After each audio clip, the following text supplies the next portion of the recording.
Today we have a 2004 Acura TSX with a 2.4 motor. We have a PO 302 code, and the spark plugs were recently done, they said.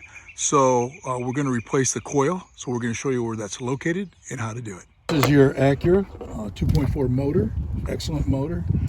The K motor, the firing order on this happens to be 1, 2, 3, 4. So we know we got a misfire on cylinder 2. And the plugs were recently done on this, per customer saying anyway. They said it was recently done, so now we're just going to replace the coil. So to take this coil out, we just take this 10 off right here. These things usually go a lot of miles.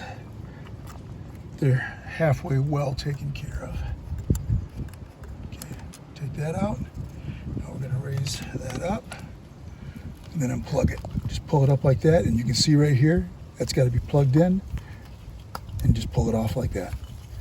So they look exactly the same. The prong's the same. We're going to put a little dielectric grease and install that, and that should take care of our misfire. So dielectric grease, put that in there like that.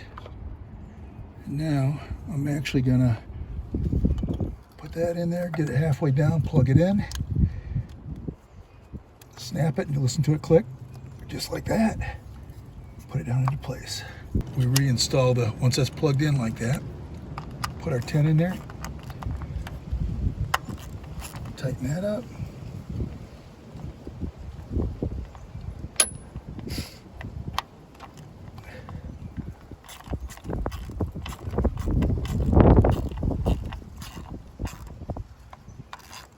Just make sure it doesn't have to be crazy, but right there, tight.